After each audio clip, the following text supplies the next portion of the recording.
Binutok.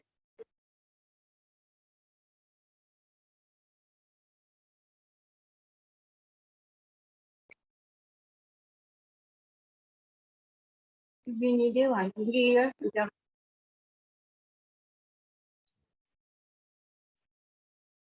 Kak Syida, sekejap lagi jadikan saya dengan Ustaz co-host, nah.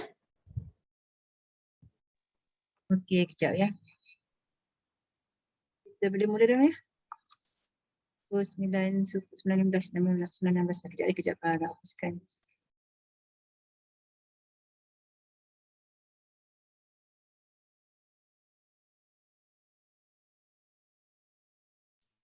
Nak mula dah Kak Syida? Mulakan. Liza mulakan ya. Okey.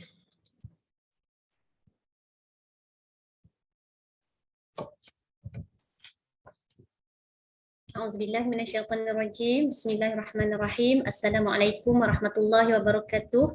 Alhamdulillah wassalatu wassalamu ala Rasulillah wa ala alihi wa sahbihi wa man walah. Subhanaka la ilma lana illa ma 'allamtana innaka antal alimul hakim. Rabbi shrah li sadri wa yassir li amri wahlul 'uqdatam min lisani yafqahu qawli. Allahumma anfa'na bima 'allamtana wa 'allimna ma yanfa'una wa zidna ilma. Rabbi yassir wa la tu'assir bi tamimil khair. Rabbi zidni ilman, amin ya rabbal alamin. Alhamdulillah Ustaz, sihat ke baru balik daripada Turki itu? Mana Ustaz ni? Ustaz terkeluar pula. Ustaz dah hilang.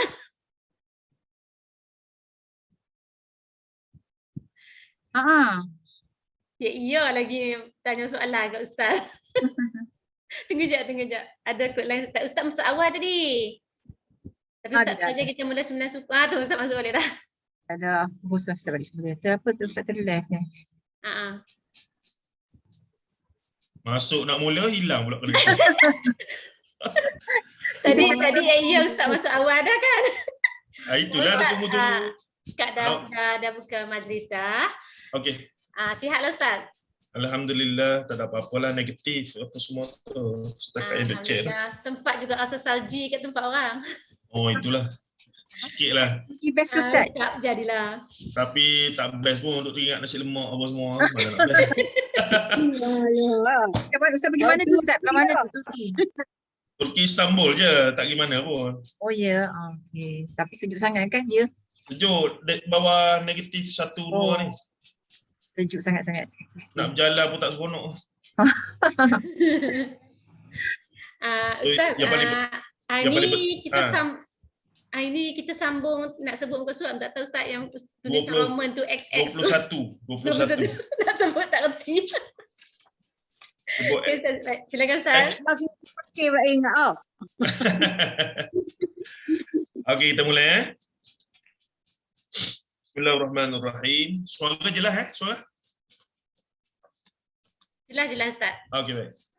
Bismillahirrahmanirrahim. Assalamualaikum warahmatullahi taala wabarakatuh. Innal hamdalillahi nahmaduhu wa nasta'inuhu wa nastaghfiruh wa na'udzu billahi min shururi anfusina wa min sayyiati a'malina. May yahdihillahu fala mudilla lahu wa may yudlilhu fala hadiya lahu. Asyhadu an la ilaha illallah wa asyhadu anna Muhammadan 'abduhu wa rasuluh. Allahumma salli wa sallim wa barik ala Muhammad wa ala alihi wa sahbihi wa man tabi'ahum bi ihsanin ila yaumiddin, amma ba'd. Fa inna asdaqal hadithi kitabullah wa khairal hadi hadi Muhammad sallallahu alaihi wasallam wa syarral umuri muhdatsatuha wa kullu muhdatsatin bid'ah wa kullu bid'atin dhalalah wa kullu dhalalatin finnar. Atau kama qala an-nabi sallallahu alaihi wasallam la nabiyya ba'da. Alhamdulillah setelah kita bercuti pada minggu sudah, kalau kita nak teruskan kelas tempoh hari, bermaksud saya kena live dari Istanbul pukul 9.05 berapa? 3 petang. pukul 4 petang. 9 tolak 5, 4. Sorry, 3. Pukul 4 petang. Jadi masa tu fikir-fikir balik memang tak sempat lah nak balik hotel apa semua. Jadi kita minta tangguh lah pada masa itu ya. Tapi yang tak bestnya bila tangguh ni momentumnya sedikit lari lah. Saya pun tadi Alhamdulillah ada masa baca balik. Ingat balik lah, ingat balik apa yang kita bincang sebelum ni. Tapi nasib baik sebab ada live apa semua ni, Kak Syida pun rajin juga upload dalam YouTube apa semua. Alhamdulillah. Semoga jadi satu alat bantu untuk kita nak ingat balik, nak recap balik apa semua. Baik, kita mula pada muka surat XXI ataupun 21 Roman, X tu 10. XXI ataupun 21 Roman. Kita akan baca lagi. Saya berfikir saya boleh ringkaskan sahaja bacaan bahagian mukaddimah ni. Dikhawatiri terlalu panjang. Tapi kalau kita sedikit sabar, sebenarnya dalam mukaddimah ni terlalu banyak kunci-kunci penting sebelum kita masuk kepada perbahasan isu nanti. Isu nanti dia akan jadi cukup ringkas. Satu kuliah, satu isu boleh selesai. Tak ada masalah. Satu bab. Tapi mukaddimah ni memang pengarang kita, muallif ataupun musannif, Dr. Omar Muhammad Nur memang sengaja memanjangkannya sedikit kerana mengenangkan keperluan untuk orang macam kita lah memahami latar perbahasan dalam buku ini nanti. Baik. Kita masuk pada line pertama tu. Qala al-musannif rahimahullah ataupun hafizahullah taala, usaha kolektif, yakni usaha secara menyeluruh ahli hadis begitu sempurna dalam mengumpulkan, mengkaji dan menilai status kesahihan hadis untuk kemudahan generasi seterusnya. Jadi penting untuk kita tahu bagaimana juhud, dia panggil juhud ni daripada jihad lah, kesungguhan para ulama hadis dalam menjaga ni hadis-hadis Nabi sallallahu alaihi wasallam. Antara benda yang menyebabkan kita di alam Melayu tak berapa rasa ada current, begitulah istilahnya, ada rasa sentimental value terhadap ulama-ulama hadis berbanding ulama fiqh, berbanding ulama tasawuf apa semua ni, sebab kita memang tidak didedahkan dari awal tentang susah payahnya para ulama hadis dalam perjuangan mereka untuk mengumpulkan dan menjaga hadis-hadis Rasulullah daripada kerosakan-kerosakan musuh-musuh Islam daripada dalam dan luar. Adik kerana tak berapa ada orang yang suka bincang benda ni, tak ramai ustaz-ustazah yang fokus pada benda ni, maka kita rasa hadis Nabi lah apa masalahnya. Tapi bagi orang yang pakar memang duduk dalam kajian hadis, bila disebutkan hadis, bila ditunjukkan tentang ulama hadis, dia punya perasaan tu lain macam. Sebab apa lagi yang boleh mengikat kita dengan Rasulullah melainkan sanad-sanad hadis ni. Bayangkan ibu-ibu sekalian, bila kita sebut hadis, contohnya innamal a'malu binniyat, kita sedang ulang lafaz Rasulullah sallallahu alaihi wasallam. Bukannya kita duduk reka kita punya sendiri hu ha ha he he tu. Kita sedang ulang yang Rasulullah sebut. Innamal a'malu binniyat, ni Rasulullah sebut. Kalau saya bagi gambaran seolah-olahnya masa kita bercinta dulu, kita punya markah hantar surat tu, kita ulang balik surat dia tu. Maksudnya punyalah kita rasa rasa seronoknya. Kita ulang balik ni yang dalam surat ni duk sebut sekian. Ada. Jadi bagaimana kita tak rasa menghargai bila kita baca hadis? Inilah kalam Rasulullah SAW. Orang yang aku kata aku ikut, orang yang kata aku sayang. Tiba-tiba bila kita tunjuk hadis, tak nak, kita nak pakai yang ulama saja. Sepatutnya kita cari ulama yang bawa kita kepada Rasulullah. Bukan kita tolak ulama, tapi kita kena cari ulama yang bantu kita bawa faham apa yang Rasulullah, bawa kita dekat dengan Rasulullah. Itu cara kita cari ulama. Bukannya cari ulama yang bawa kepada yang ni yang saya ajar harus hukumnya, yang ni yang Nabi Muhammad ajar sunat hukumnya, tapi dalam bab ini ikut saya lah yang saya punya. Itu tak betul. Macam mana boleh kita ikut mereka walaupun mereka ulama, tapi mereka ajar kita ikut yang dia punya sendiri, tapi bukan yang datang daripada Rasulullah sallallahu alaihi wasallam. Baik. Seterusnya menjelang abad ke-5 Hijrah, iaitu 11 Masihi. Ni zaman Imam Ghazali lah ni. Imam Ghazali meninggal 505 Hijrah. Tiada satu pun hadis yang terlepas daripada pandangan dan kajian mereka. Tengok. Ini kenyataan yang menunjukkan bahawa jika ada orang dakwa selepas daripada zaman 500 tahun Hijrah, ada hadis yang belum diriwayatkan, itu tidak betul sama sekali. Boleh dikatakan pada zaman tersebut, semua hadis yang ada di dada-dada ulama sudah dijumpai dan sudah dikaji dan sudah dimasukkan dalam kitab. Jadi kalau ada orang dakwa, ni hadis memanglah tak jumpa dalam kitab sebab ada dalam dada-dada ulama. Itu memang kita ditolak dalam disiplin ilmu hadis, maka ia tidak dijumpai. Sebab tu dalam disiplin ilmu hadis ataupun dalam golongan sufi, mereka menerima hadis-hadis yang diriwayatkan melalui kasyaf, melalui mimpi dan seumpamanya. Jadi kita tak boleh terimalah dalam ilmu hadis yang sebenar, semua periwayatannya mesti terbukti secara empirikal, lebih kurang begitu istilahnya, bahawa ada bukti-bukti sandaran daripada kitab, daripada orang sekian. Baik. Oleh yang demikian, Imam Al-Baihaqi, ni ulama besar hadis dalam mazhab Syafi'i, Imam Baihaqi yang mati pada 458 Hijrah, berani menegaskan bahawa setiap hadis yang tidak ditemui ataupun diketemukan dalam kitab-kitab para ulama terdahulu, maka hadis itu pastilah tidak sahih. Siapa kata ni? Imam Baihaqi Asy-Syafi'i, ulama hadis paling besar dalam mazhab Syafi'i. Bahkan dia ni punyalah dia cinta pada mazhab Syafi'i. Dia karang kitab-kitab hadis khas untuk membuktikan inilah hadis-hadis yang menjadi dalil bagi mazhab Syafi'i. Ini Imam Baihaqi. Jadi ramailah orang Melayu kita letak nama anak dia, cucu dia Baihaqi. Sebenarnya apa dia? Sebenarnya adalah Baihaqi itu nama kampung dia, Baihaq. Macam biasa, macam Ghazali, macam Nawawi, macam apa nama? Bukhari, apa semua itulah. Nama sebenar dia apa dia? Nama sebenar dia Allahumma salli ala Muhammad. As-Subqi, yakni Allah. Nama sebenar dia apa dia? Nanti kita tengok balik nama sebenar. Saya pun tak ingatlah.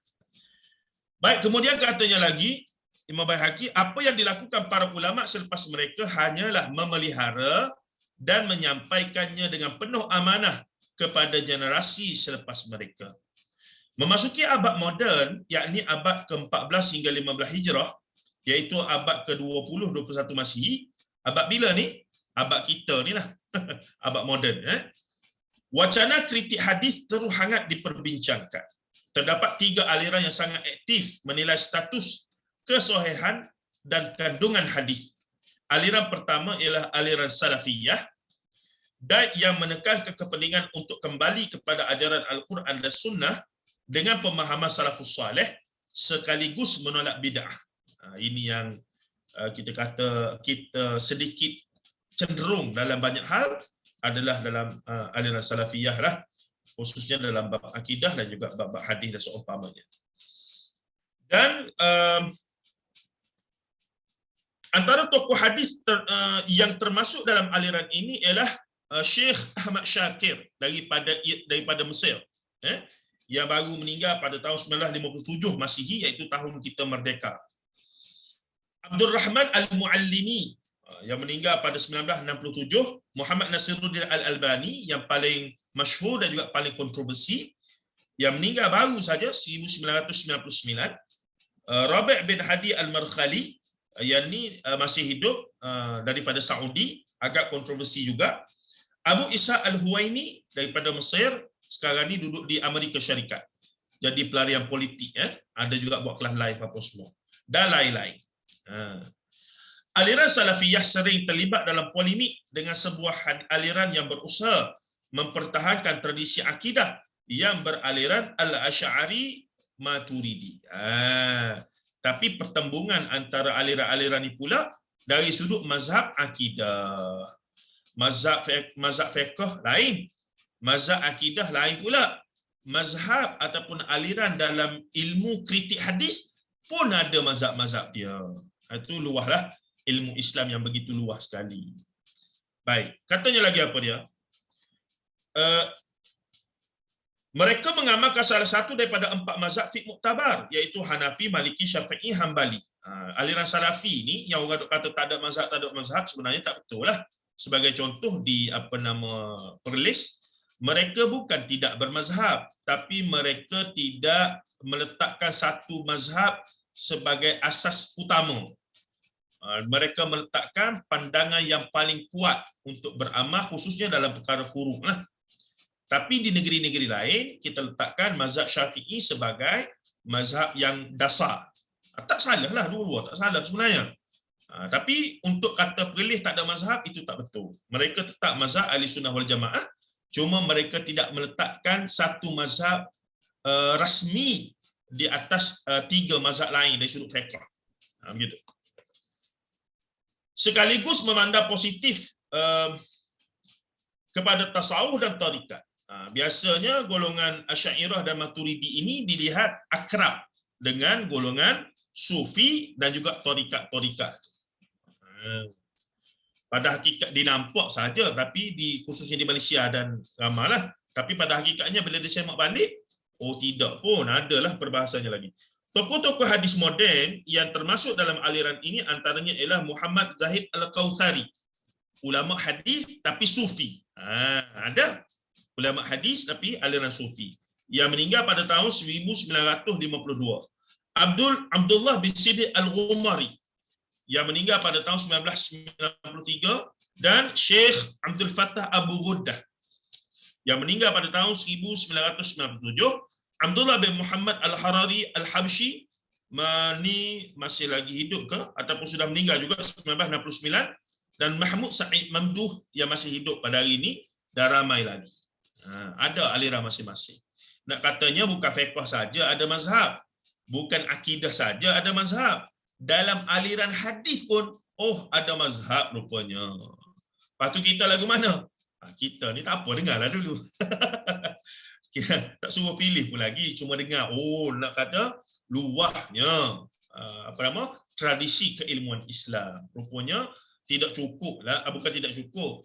Maksudnya paling tidak perlulah kita tahu sikit sebanyak tentang keluasan tersebut. Itu saja. Tak perlulah kita nak ingat apa-apa semua, tak perlu pun. Baik. Jadi bila mari seorang dakwa, aliran saya lah yang paling benar. Sedangkan benda yang dia dakwa itu benda-benda yang bersifat furuk saja, bukannya usul. Maka benda yang memang boleh berbeza, jadi tak ada isu lah. Sepatutnya begitu. Baik, selain kedua-dua aliran di atas, sebuah aliran baharu muncul ke permukaan, kata Dr. Umar Mamano. Aliran ini menyuarakan kepentingan merujuk semula metodologi ahli hadis terdahulu, iaitu mutaqaddimin. Qadim yang awal, qadim, kidam itulah yang awal. Yakni mutaqaddimi golongan yang awal. Yang sering disalahi oleh tokoh-tokoh hadis masa. Para peneraju aliran ini kebanyakannya ialah tokoh-tokoh akademik di pelbagai negara Islam seperti Hamzah bin Abdullah Al-Malyabari, Abdullah bin Abdul Rahman As-Sa'ad, Al-Syarif Hatim bin Arif Al-Auni, Tariq Iwadullah dan lain-lain lagi. Ini ulama-ulama semasa yang kata kita patut balik untuk tengok satu-satu status hadis itu, kita kena kembali kepada kepakaran ulama-ulama awal yang paling semakin dekat dengan zaman Rasulullah, semakin pakar seorang ulama itu dalam bidang hadis. Dalam sains teknologi semakin moden, maka semakin berkembang. Dalam ilmu keduniaan, of course. Tapi dalam masalah ilmu hadis, semakin dekat dengan Rasulullah, semakin berkualiti dia punya hafalan, semakin mengenali sanad-sanad dan juga rijal-rijal dalam ilmu hadis itu. Itu kaedah yang kita katakan berbeza dengan kaedah ilmu biasa dalam ilmu hadis ni. Dan inilah yang menjadi tesis PhD Dr. Umar Muhammad Noor yang kemudian saya baca habislah. Daripada awal sampai habis bila diterbitkan sebagai buku. Saya tunjuk dah dulu buku ni. Aliran kritik hadis masa. Setebal berapa ni, dekat 300 muka surat. Dan tulisannya rapat-rapat halus lah. Boleh tengok ni. Alhamdulillah saya baca habis sebab kita minat, dan juga penulisnya pun guru lah, guru kita secara tidak langsung. Maka saya baca habis dengan penuh. Walaupun ambil masa lama, jadi dia pun bila saya kata baru habis baca ni. Dia kata, oi lama ya. Saya pun kata benda sedap ni rugilah baca cepat-cepat. Kena baca lambat-lambat. Barulah kesedapannya itu berpanjangan. Dia gelak, padahal saya nak kata saya pun jenis lambat baca juga. Banyak macam benda lain lagi. Okey, baik. Okey, habis di situ. Masuk di topik yang ke bawah yang semakin kritikal dan semakin khusus ya. Jadi kena fokus unggulan ni. Ada buku, insya-Allah kurang mengantuk. Tak ada buku memang termenung juga ni. Baik, pertembungan kritik. Jadi ilmu hadis ni salah satu ilmu yang penting adalah ilmu kritik. Masalah sekarang orang Melayu kita ni mana suka kritik mengkritik. Dikritik pun menyakitkan, mengkritik pun tersakitkan. Jadi walha benda tu teguran, sebab tu nak tegur anak. Orang Melayu ni masyhur dengan kias ibarat, berkiah.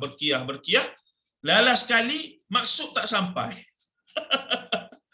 Punyalah panjang berkiah, lala sekali teguran nasihat tu yang sepatutnya indah, yang sepatutnya menjadi terlalu indah, terlalu bersyair, terlalu berseni tu, lala sekali orang yang kita nak nasihat sampaikan maklumat tu tak faham apa.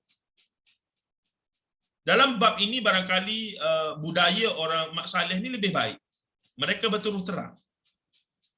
Berterus terang dengan politely. Masalah kita ni orang Melayu, kita ada satu sangkaan, bila berterus terang itu kurang hajar, itu kurang adab. Bahkan ada setengahnya bersikap, bila nak kritis kena cakap kasar, kena guna kalimah-kalimah yang kesat. Ini salah. Dalam perbahasan ilmiah, bila kita tak setuju dan bila kita mengatakan suatu benda itu tak betul dan seumpamanya, tak perlu pun kita menggunakan nada yang tinggi ataupun menggunakan kalimah caci maki, tak perlu. Just kata minta maaf, dalam bab ni saya memang tak boleh nak setuju. Sebab saya dalam bab ini saya berpegang sekian. Itu bukan satu bentuk kita katakan caci maki. Tapi setengah orang dia ada, tak boleh. Bagi dia waktu pun dah sentap sangatlah tu. Dia tak boleh pergi dah. Jadi kalau begitu maka payahlah. Maka berlapik-lapik, benda yang tak betul pun dibiarkan. Lama bila dah membarah, dah tak boleh nak baiki, barulah. Sudah terlambatlah. Bab kata pepatah apa dia? Nasi sudah menjadi bubur. Dah, gitu dah seumpamanya. Jadi sepatutnya dari awal, macam mana kita ni, Ustaz Rizal dia tegaskan perkara ini. Kita terlalu banyak sukriah. Sukriah ni sindiran. Sindiran, body shaming apa semua.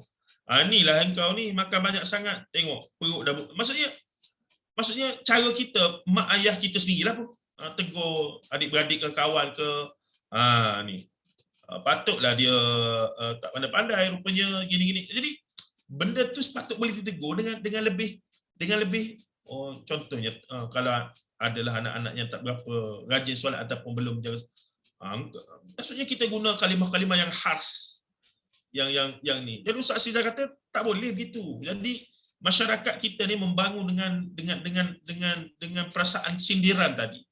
Jadi kemahiran utama dia bukan menegur, menasihati, tapi menyindir. Sukriah. Memanglah dia tu gitu. Macam mana? Dia tu anak orang kaya, kita ni anak orang miskin. Ya, apa benda ni lah, ilaha illallah. Nah, jadi kenapa tidak kita cuba, sebab termasuk saya walaupun masih lagi berusaha sebenarnya, bila nak tegur anak-anak, kakak solat sekarang, solat ni Allah yang suruh. Maksudnya kita sebut benda tu dengan tidak sindiran. Awak ni orang Islam ke? Kalau Islam awak solat, orang bukan Islam dia tak solat. Jadi itu sindiran. Kenapa tak guna? Kakak dah solat ke belum? Belum. Pergi solat sekarang. Benda ni kan wajib. Awak tu dah besar. Awak dah tak boleh main-main tentang solat ni. Kenapa tak bolehkan begitu? Kenapa kena? Itulah, kalau awak orang Islam, awak solatlah. Ni bukan macam orang Islam je. La ilaha illallah. Itu nasihat pada diri sendiri juga tu sebenarnya. Masih tak boleh. Benda tu mendarah daging dalam jiwa sukma orang Melayu kita ni. Sindiran sinis tu. Oi, dia suami pada isteri, isteri pada suami. Dan benda tu menyakitkan.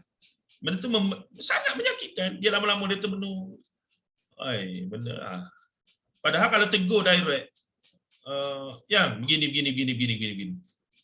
Ataupun ni, memanglah bila tegur bol gitu akan marah dan akan terasa, tapi paling tidak ada unsur terasa hati yang panjang, insya-Allah. Sebab teguran tu bulat di situ. Tapi bila menyindir dan seumpamanya dan berbalas sindiran, maka jadilah apa yang tak patut jadilah. Baik gitu. Baik, pertembungan kritik.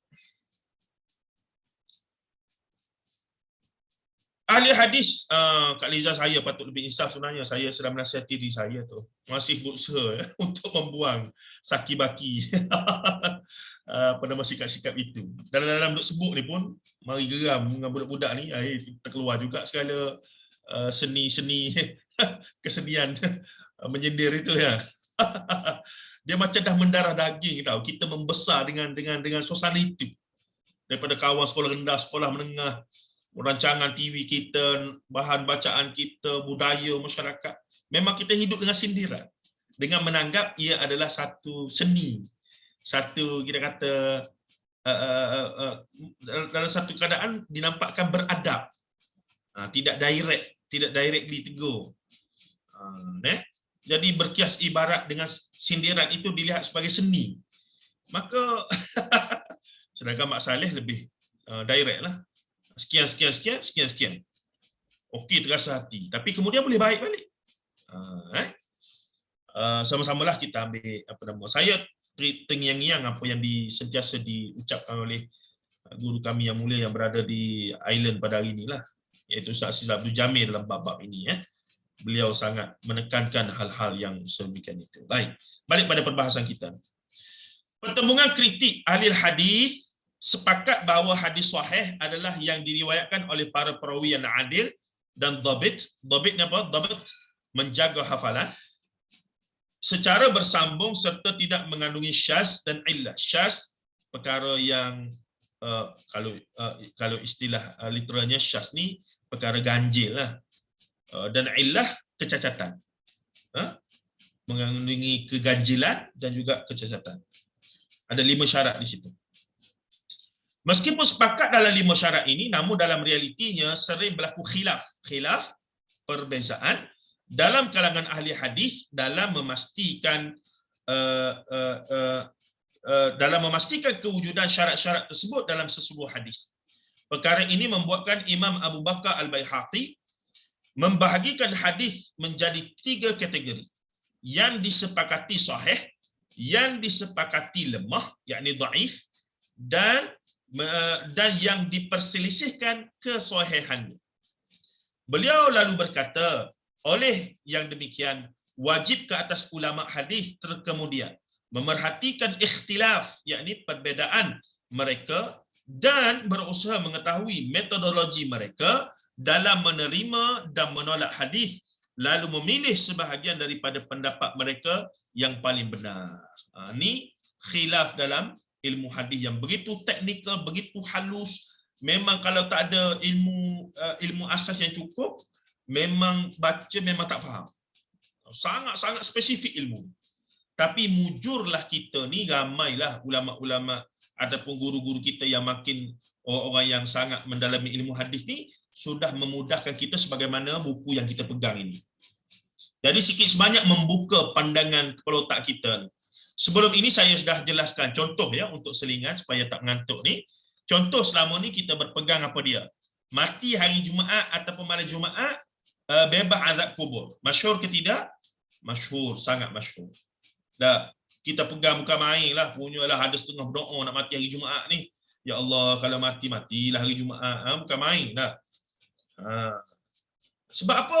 Sebab disebutkan oleh para ustazah yang membacakan kitab-kitab Jawi, dan memang ada pun hadis tersebut, memang ada lah diriwayatkan oleh Imam Tirmizi pula tu. Jadi dia kata ni Imam Tirmizi riwayat ni. Patut ada orang tanya, Ustaz, kalau yang mati tu orang jahat macam mana? Tak kira lah jahat ke baik. Dan Nabi kata mati hari Jumaat bebas azab kubur lah. Mana boleh begitu? Kalau kawan tu mati dalam su'ul khatimah apa semua, takkanlah mati hari Jumaat pun dikira bebas azab kubur. Begitu. Bila dinilai balik, ternyata Imam Tirmizi dan Imam Ahmad sengaja meriwayatkan hadis tersebut untuk menyatakan kecacatannya. Bukannya dia riwayat masuk dalam kitab dia tu untuk nak kata ni hadis sahih. Jadi orang yang tak mengaji secara khusus seni periwayatan hadis oleh ulama-ulama hadis ni, dia duk kata dah ada dalam riwayat Tirmizi dengan riwayat Imam Ahmad. Takkanlah tak sahih. Nampak tu dia tak faham. Sedangkan Imam Ahmad dan Imam Tirmizi masukkan untuk nak kata ni hadis yang tak sahih. Jangan duk percaya. Bahasa dia. Jadi di sinilah pentingnya untuk kita sedikit terdedahlah dengan perbahasan-perbahasan yang kita sedang sedang ikuti ini, insya-Allah. Baik, kita pergi sikit lagi. Ya. Orang awam macam kami kalau tak belajar dia nampak status hadis tu kan perawi siapa-siapa, kita dah confidence yang hadis tu bang sahih, Ustaz. Betul. Kan? Jadinya kalau yang tak belajar, yang tak duduk kelas-kelas hadis ni, memang duk pegang lah sampai bila-bila, Ustaz. Sekarang ni pun ada lagi memang orang percaya, Ustaz. Memang betul, Ustaz. Kami dah belajar ni mungkin kami alert lah kan, tapi kan Ustaz memang hadis tu berlegar jugalah cakap Jumaat. Syukur minta sangat dalam alhamdulillah meninggal pada Jumaat semua macam assalamualaikum fitnah kubur semualah macam tu lah, Ustaz. Tetapi ini tidaklah menafikan memang hari Jumaat tu ada fadilat-fadilat lain, ada hadis lain ada. Maksudnya hari Jumaat tu penghulu penghulu bagi hari apa semua tu memang ada pun. Ada. Cuma sekarang secara spesifik kata Nabi kata. Tu jadi masalah tu. Dan kemudiannya tadilah bercerita. Lepas tu kalau mati hari lain lagu mana? Itu yang saya cerita dulu. Mungkin cerita ni ustaz tu sendiri yang cerita pun. Ustaz yang duk baca hadis tadi tu. Dia kata ada orang telefon tanya, Ustaz, mak saya mati hari Selasa, boleh ke nak tanam hari Jumaat? Tengok. Punyalah dia nak apa dia tu? Dia nak fadilat mati hari Jumaat tu. Tidak begitu. Matilah di mana-mana pun, bagaimanapun caranya. Mati sakit ke, mati COVID ke, mati aksiden ke, mati jatuh kapal terbang ke, Allah, tidur tutup mata saya.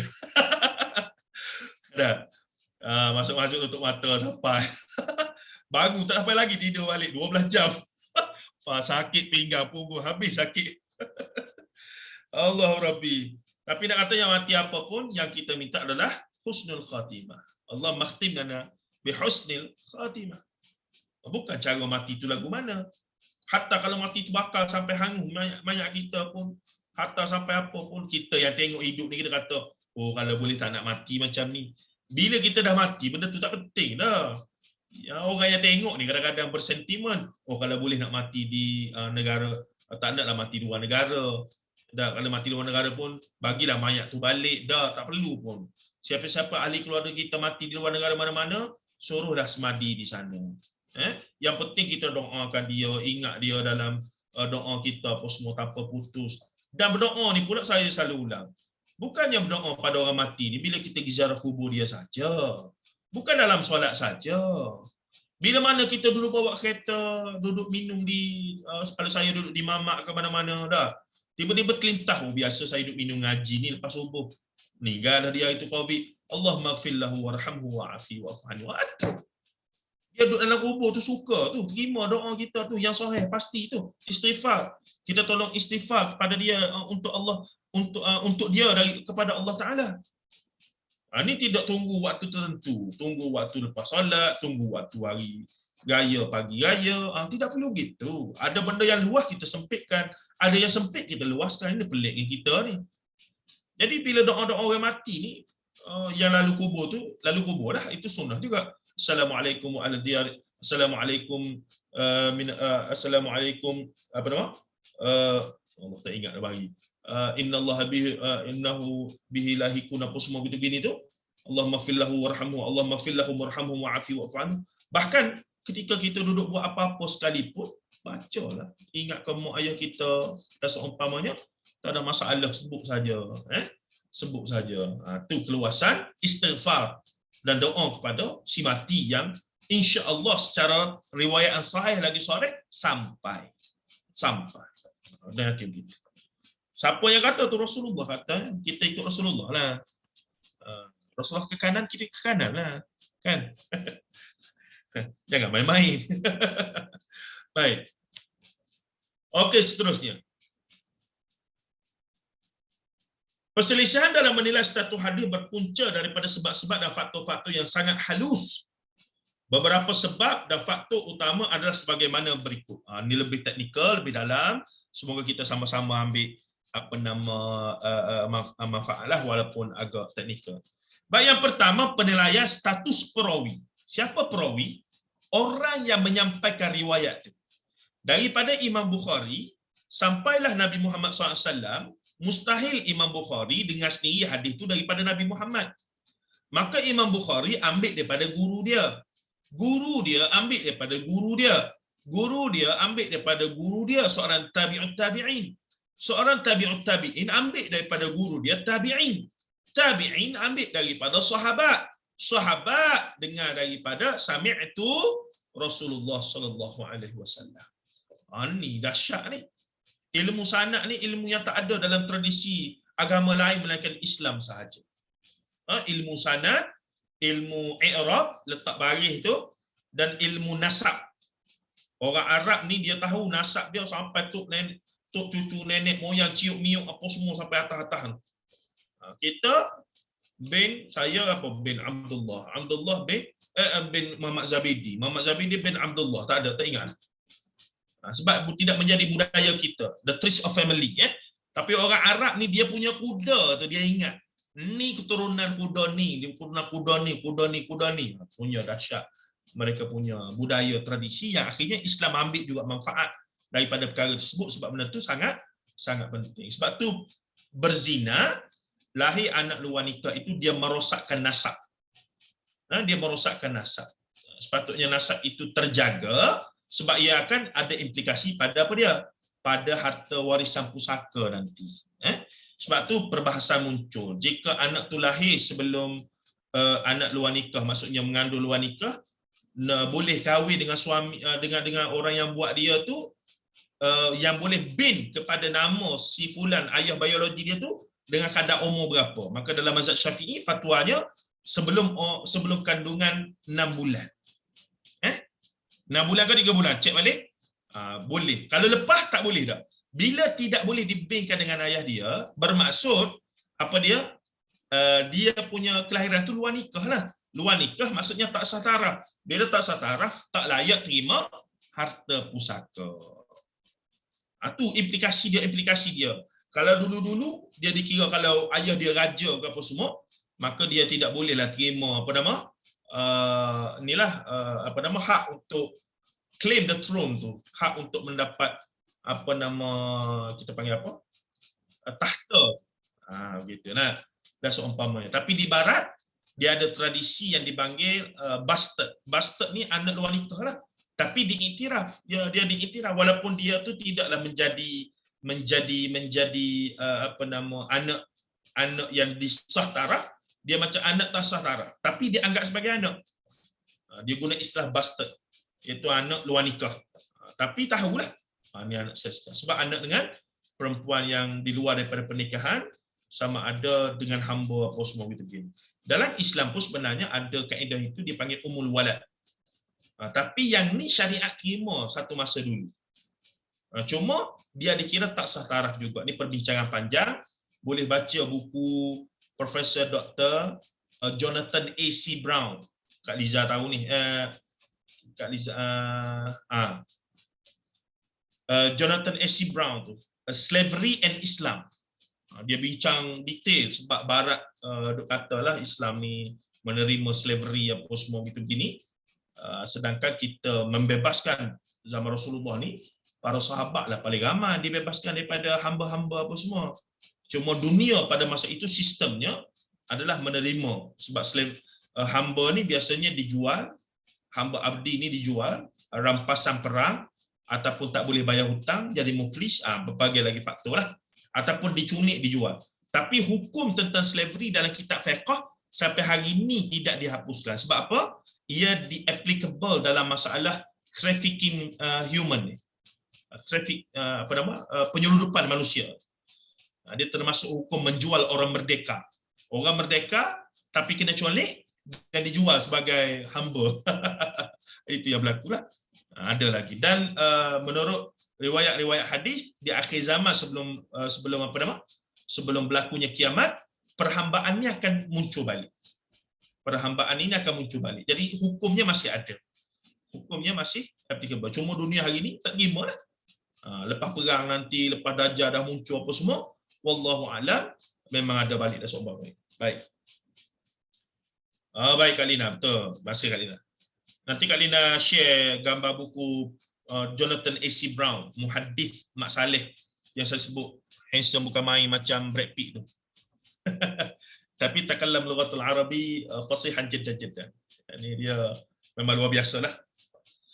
Baik, kita masuk pula paling tidak untuk satu status ni lah.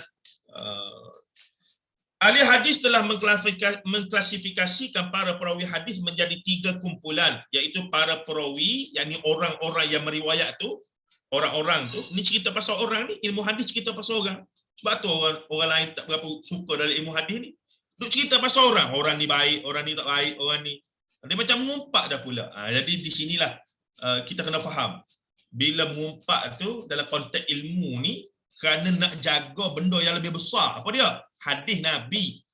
Jadi mengumpat orang ni ahli bid'ah, orang ni penglipu lara, orang ni jenis merapu, orang ni jenis begitu. Jadi disebutkan dengan amanah ilmu kerana nak jaga hadis Nabi. Sebab itulah ustaz-ustaz kita bersungguh-sungguh duk buat video status Facebook, hari-hari duk ulas tentang simpulan. Sebab mereka rasa tanggungjawab, tak boleh berdiam diri. Kekarutan yang mereka buat itu terlalu banyak. Maka terpaksa sebut juga, terpaksa tulis juga. Dan mereka mengelakkan daripada mencela.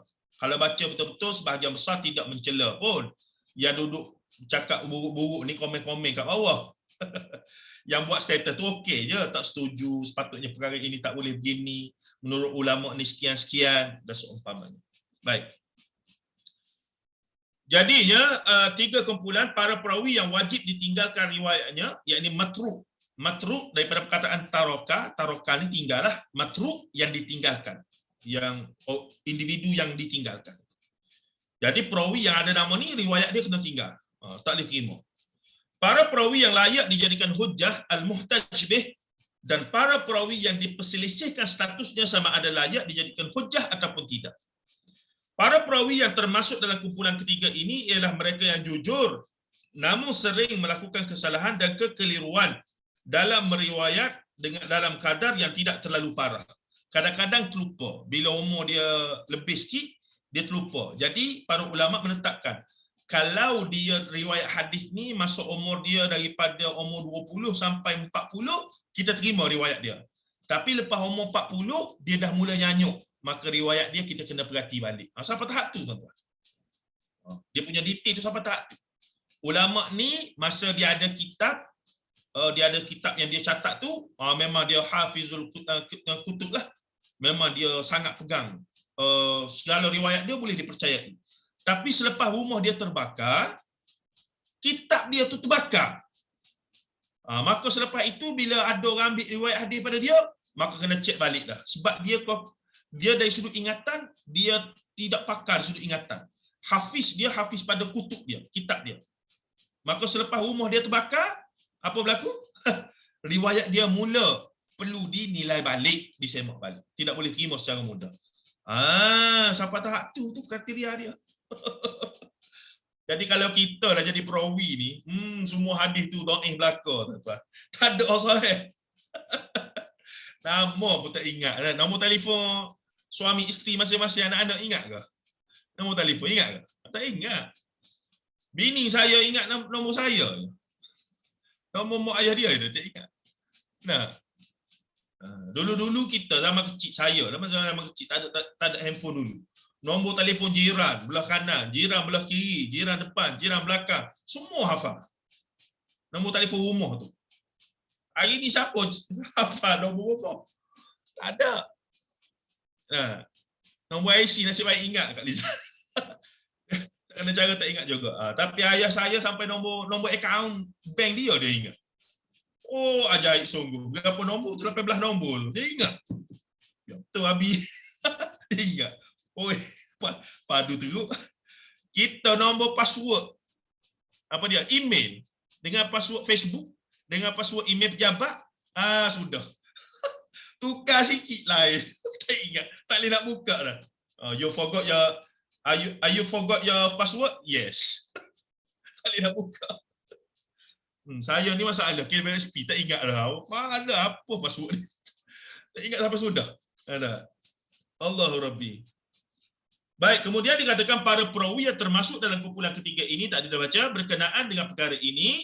Ibnu Taimiyah rahimahullah taala berkata, dalam kalangan ulama yang menilai perawi, yakni rijalul hadis, rijal ni lelaki lah, perawi lah maksud itu. Perawi hadis turut berlaku ijma' dan khilaf seperti mana yang berlaku dalam kalangan ulama-ulama daripada pelbagai disiplin ilmu yang lain.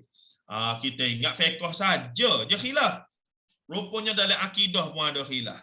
Dalam hadis pun, ilmu hadis pun ada khilaf juga. Allahu Akbar. Ini kerja ulama. Kita hanya menghayati saja perjuangan mereka. Oh lagu tu. Oh alhamdulillah. Subhanallah. Rahimahullah ta'ala, kita berdoa pada mereka. Pada kita ambil yang sudah selesai lah. Kita jadi bertaklid kepada yang paling terbaik untuk kita. Itu perlukan ulama.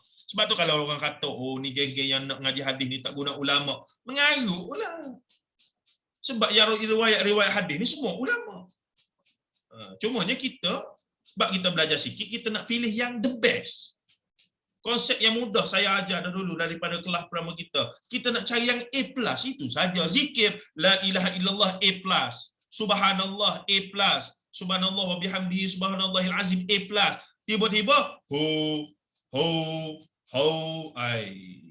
ni A- ke, D ke, C ke, F ke, G lah. Tak tahu lah. Tak kerti nak sebut lah. Pelik-pelik tuan-tuan. Kalau kata ada yang berminat, dipersilakan lah. Tapi buatlah seorang-seorang dalam bilik. Jangan ada buat live, orang tengok malu kat orang. Nak buat yang pelik-pelik, buat seorang-seorang dalam bilik. Jangan ada tunjuk pada orang. Malu. Lepas tu orang duk kritik apa semua, marah orang balik. Dah kamu buat live, kenapa? Dah tahu dah benda kamu tu benda pelik. Baik. Salah seorang perawi yang diperselisihkan statusnya dalam kalangan ahli hadis adalah Qais bin Talaq bin Ali yang meriwayatkannya daripada bapanya. Bapa dia siapa? Talaq bin Ali lah. Yang diperselisihkan Qais. Tapi dia bernama Qais bin Talaq bin Ali. Siapa nama datuk dia tu. Dan yang meriwayatkan daripada bapanya. Jadi maksudnya bapanya adalah Talaq lah. Seorang lelaki bertanya kepada Rasulullah SAW tentang menyentuh kemaluan. Baginda menjawab, bukankah ia salah satu anggota tubuhmu?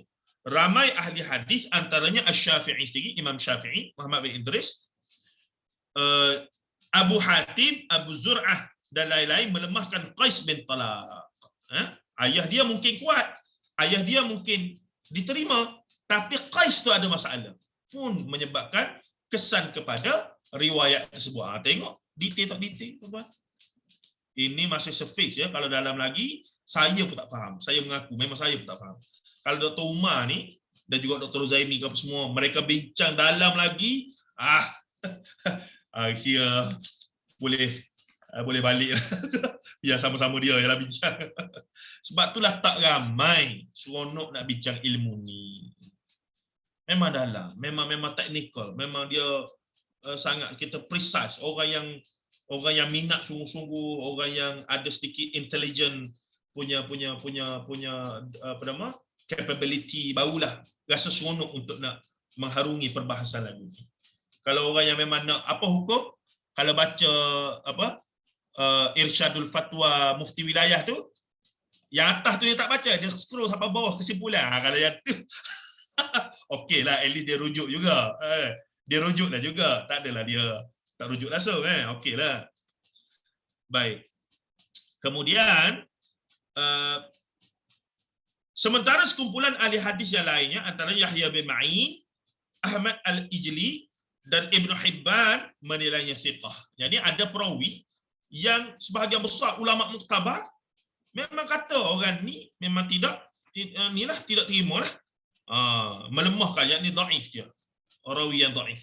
Tapi sebahagian ulama yang besar juga kata, oi, jangan, orang ni siqah riwayat dia. Jadi bila berlaku pertembungan macam ni, nak tarjih dia panggil, nak membuat apa nama keputusan yang manakah yang tepat. Di sinilah para ulama akan membuat ijtihad dia panggil. Mereka akan berijtihad di situ. Jadi itulah balik pada tengok apakah kata ulama-ulama yang awal tentang perkara itu. Kalau Imam Bukhari ada ulas tentang perkara itu, maka Imam Bukhari akan jadi lebih benarlah, sebab Imam Bukhari adalah Amirul Mukminin fil hadis. Itu cara dia. Baik, boleh lagi kita sambung sikit untuk poin yang kedua. Poin yang kedua. Baik, kebersambungan sanad. Ini very technical. Salah satu kriteria kesahihan hadis ialah sanad hadis berkenaan, yakni sanad apa dia? Tadilah an tu. Daripada fulan, daripada si fulan, daripada fulan. Ialah sanad hadis berkenaan dan dipastikan bersambung dengan rantaian para perawi yang mendengar hadis itu secara langsung daripada gurunya. Begitu seterusnya hingga sumbernya yang pertama, iaitu Rasulullah sallallahu alaihi wasallam, dan Rasulullah dapat daripada siapa? Wa ma yantiqu anil hawa in huwa illa wahyuha. Segala yang Rasulullah ucapkan, khususnya yang berkaitan agama, tata cara hidup apa semua tu, adalah wahyu yuha, yang diwahyukan kepadanya. Yakni sebenarnya adalah wahyu daripada Allah, tapi menggunakan lafaz Nabi Muhammad sallallahu alaihi wasallam. Sahabat ataupun tokoh tabi'in, jika terbukti salah seorang daripada mereka tidak mendengar hadis tersebut daripada gurunya, maka sanad berkenaan dikira terputus dan hadis tersebut dihukumkan lemah. Contohnya, ada orang riwayat hadis, dia kata, hadis ni saya ambil daripada Imam Ghazali, yang mana Imam Ghazali telah meriwayatkan hadis ni daripada Imam Bukhari. Imam Ghazali tahun 500 Hijrah. Imam Bukhari tahun 200 Hijrah. Lagu mana boleh jumpa? Kita merdeka pun baru 60 tahun. Jarak antara Imam Bukhari dengan Imam Syafi'i, Imam Ghazali dekat dengan 300 tahun. Tiba-tiba ada orang dakwa Imam Ghazali telah riwayat hadis daripada Imam Bukhari. Maka jelaslah riwayat tersebut bermasalah. Dakwaan tersebut terbatal dengan sendiri. Sebagaimana Ustaz Zulkhairi dedahkan pada kita, ketika Hasanul Basri meninggal dunia, ketika itu Rabi'atul Adawiyah baru sekitar umur 3-4 tahun, 5 tahun baru. Jadi masa bila yang berlaku dialog ajak kahwin lah, bercinta bukan main, duk berayak apa semua ni. Ajak semayang terbang atas langit apa semua. Jadi di situlah pentingnya sanad. Pentingnya kalau tengok buku kita ni, perasan ke tidak, setiap kali Dr. Umar menyebut nama-nama ulama tu, dia nyatakan tarikh kewafatannya. Itu ada fungsi, bukan saja tu. Bukan saja tu sebut tu, memang ada fungsinya sebab nak menjelaskan itulah era dia, zaman dia. Baik. Kita pergi sikit lagi. Jika terbukti salah seorang daripada mereka tidak mendengar hadis tersebut daripada gurunya, maka sanad berkenaan dikira terputus dan hadis tersebut dihukumkan lemah. Salah satu rangkaian sanad yang diperselisihkan ketersambungannya ialah riwayat Amru bin Shu'aib daripada bapanya, yakni Shu'aib, daripada datuknya. Sanad ini dilemahkan oleh ramai ahli hadis terdahulu kerana Shu'aib, yakni ayah Amr, tidak mendengar hadis-hadis beliau diriwayatkan. Akan tetapi hanya menemukan sebuah buku dalam pusaka peninggalan Abdullah bin Amru. Tengok tu.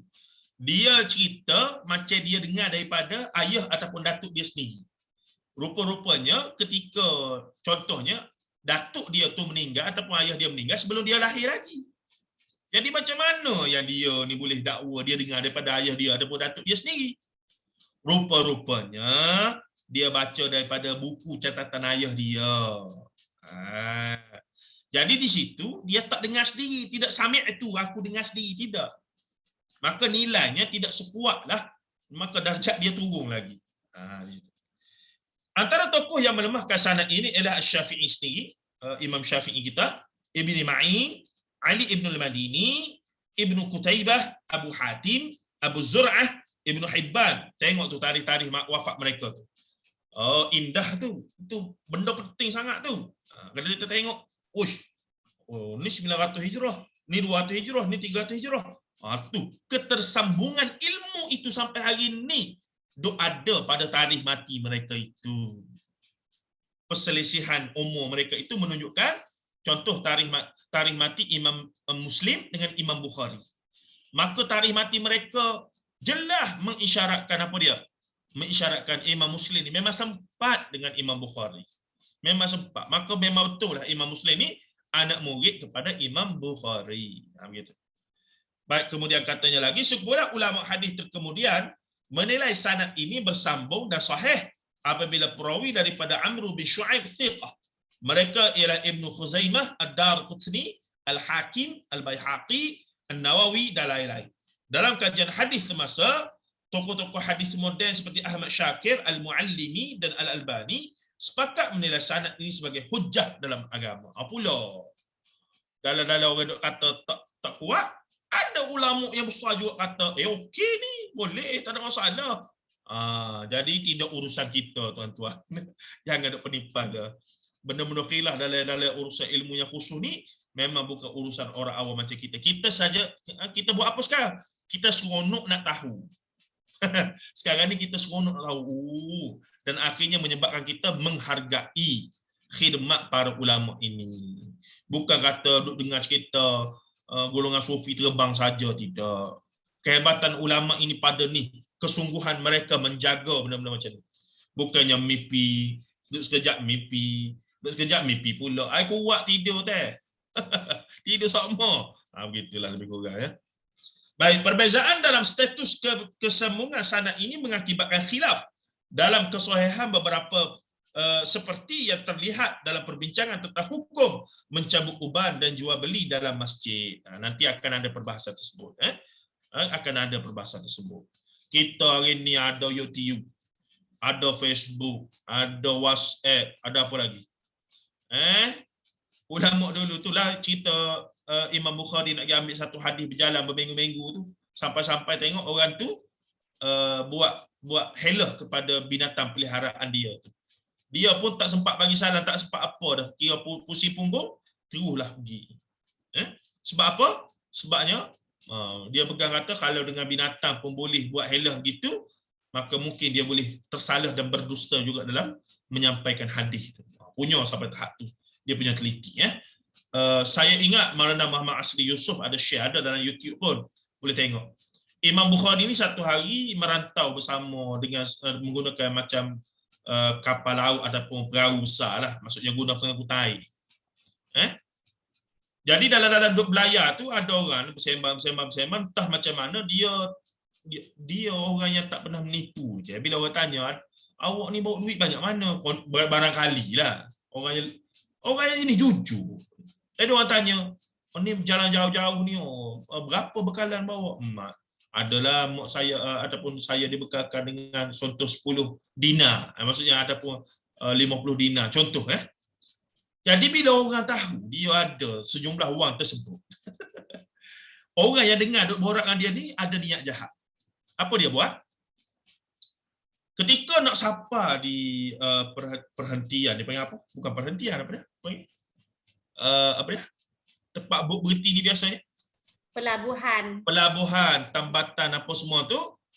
Maka orang yang duduk bercakap dengan Imam Bukhari tadi, dia pun tiba-tiba buat kecoh. Duit saya hilang, tolong. Begitulah lebih kurang. Jadi Imam Bukhari pun kelitah. Orang ni tadi yang dia sebut tanya pasal duit dia bawa berapa tu. Jadi dia kata duit saya hilang, ada 10 dinar dalam uncang saya tu mana. Gitu itu rekaan belaka tu, dialog tu, tapi nak bagi gambaran tu. Jadi apa yang Imam Bukhari buat, tuan-tuan? Imam Bukhari tahu kalau orang cek seorang-seorang, akhirnya jumpa dalam uncang dia ada 10 dinar, walaupun akhirnya terbukti dia tidak bersalah, tetap orang akan anggap sudah ada persepsi dia ni yang ambil. Betul? Apa Imam Bukhari buat? Imam Bukhari pun ambil duit tu, dia lempar dalam sungai segera. Sebab apa? Sebab dia tahu kalaulah dia tertangkap ketika itu dengan helah si fulan yang jahat tadi, dia punya peribadi akan menyebabkan usaha dia selama ini habis. Allahu Akbar, itulah Imam Bukhari. Punya nak jaga. Jadi sebab tu saya kata kalau dalam riwayat hadis tu ada nama kita. Tak tahu dah nak kata apa ya.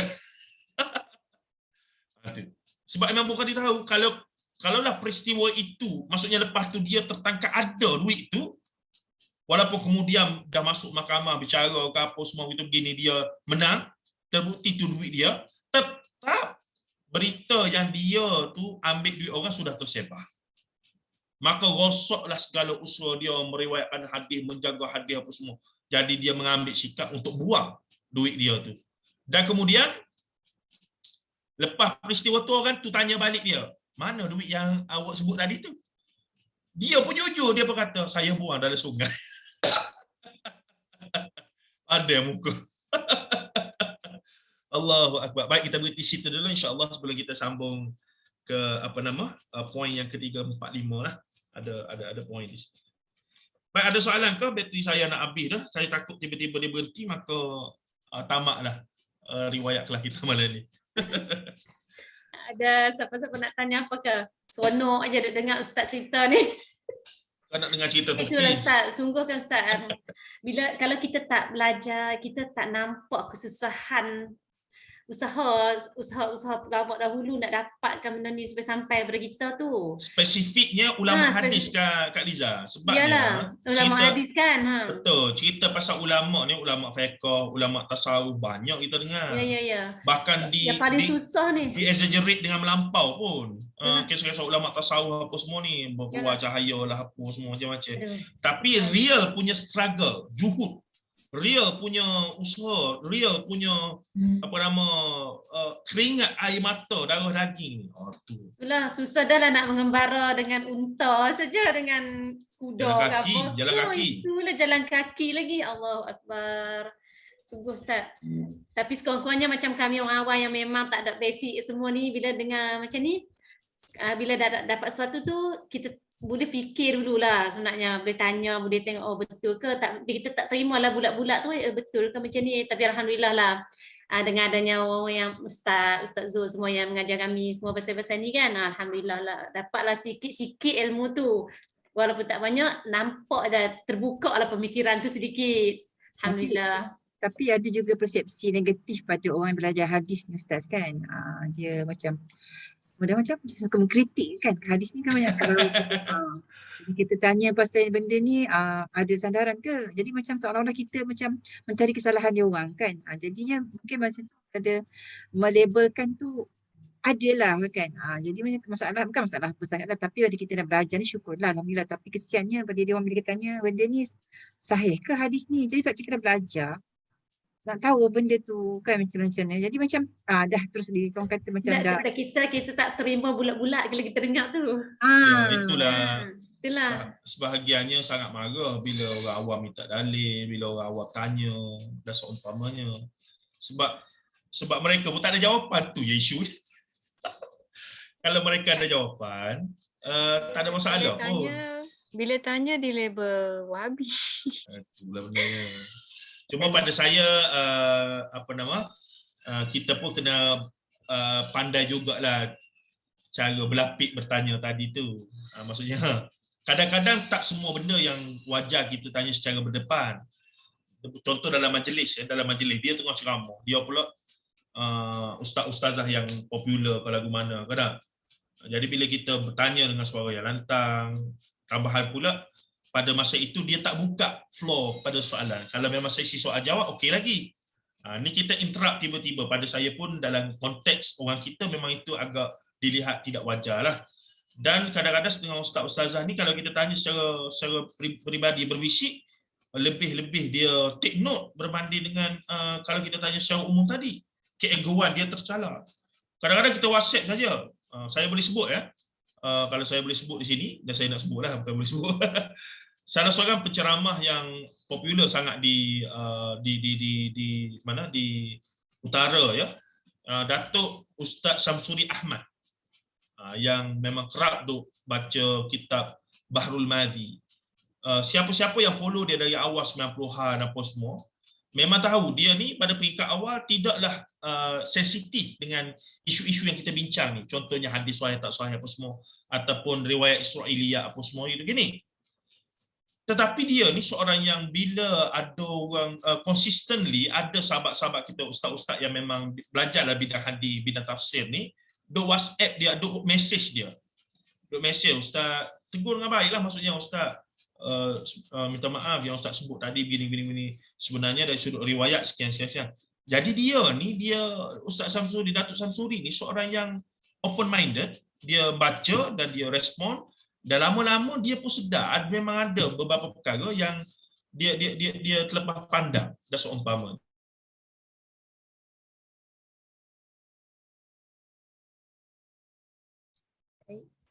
Oh, habis dah bateri Ustaz. Kalau tak sempat tadi Ustaz Nur kan dengar kan? Tadi Ustaz cakap tak kira habis bateri habis. Tak sempat tanya pasal tu, pasal dia punya apa, dia punya trip ke Turki tu kan. So Ustaz dah habis dah kita. Tak ada nak tanya dah lah. Ingat ke tanya yang campak duit ke sungai, ke laut tu? Duit tu. Duit Imam Bukhari tadi tu ke? Tengok ya dia ada, betul pun tengok. Dia takut ni dia campak kan. Kita jangan sebab dia campak pun pula. takut nanti habislah apa yang diriwayatkan tu kan habislah.